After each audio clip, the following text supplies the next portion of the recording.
All right, let's dive into something that's literally the engine behind countless apps you use every single day, Axios.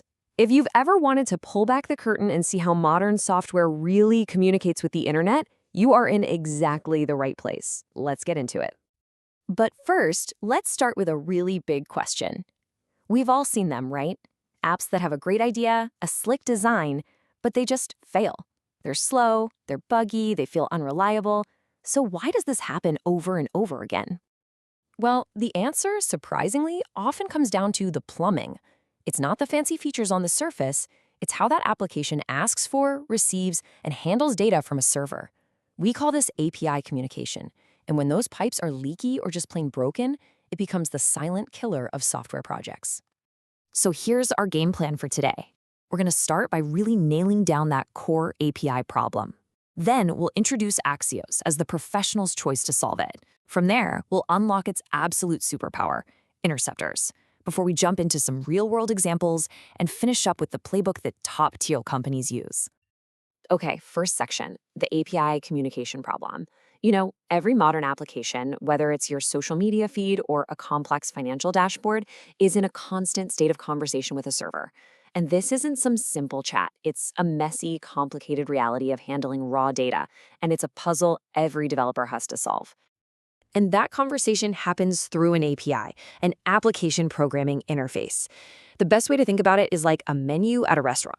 You, the customer, you don't just walk into the kitchen and start grabbing ingredients. No way. You use the menu, the API, to make a very specific structured request. And the kitchen, the server, sends back exactly what you asked for, usually in a nice, neat format called JSON. Now, while web browsers have built-in ways to make these requests, they're kind of like a basic kitchen knife. Sure, they can get the job done for simple tasks, but professionals, they need a whole toolkit. And that's exactly where Axios comes in. It's not just another tool, it's a complete, intelligent system for managing all that API communication. So why is Axios the go-to, the industry standard for major frameworks like React, Vue, and Angular? It's not just one thing, it's the whole package. It automatically handles all the tedious data conversion, it works perfectly on both the front end and the back end, and it comes with sophisticated tools like request cancellation and progress tracking, baked right in. And this table, right here, this is the aha moment for so many developers.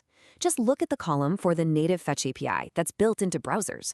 All those no's and manuals, each one of those represents extra code you have to write, extra complexity you have to manage, and more opportunities for bugs to creep in. Axios just handles it. That's why the pros choose it. Now, this right here is a best practice that is absolutely mandatory for any serious project. You create a dedicated Axios instance.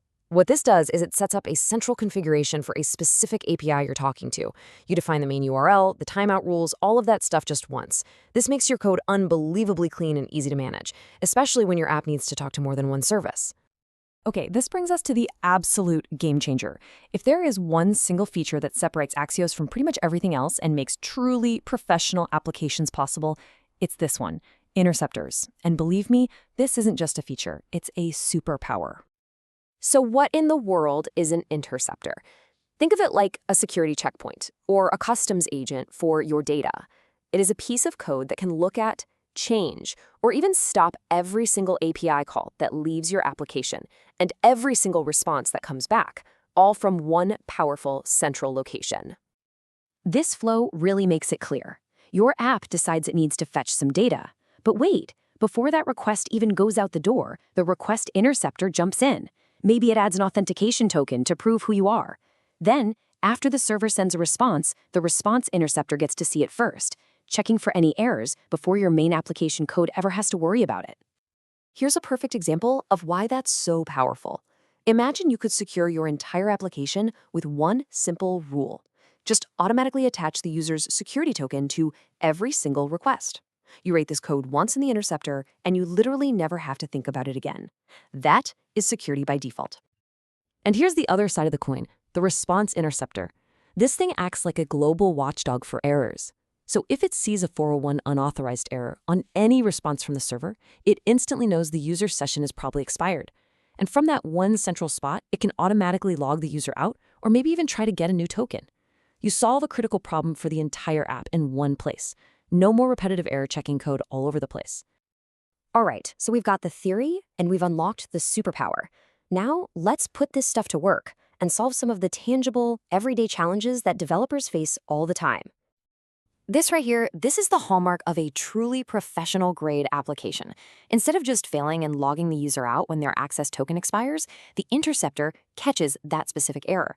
It then quietly uses a special refresh token to get a new one in the background, and then it automatically resends the original request. From the user's perspective, they just clicked a button and it worked. They never even knew there was a problem. That's the magic of interceptors.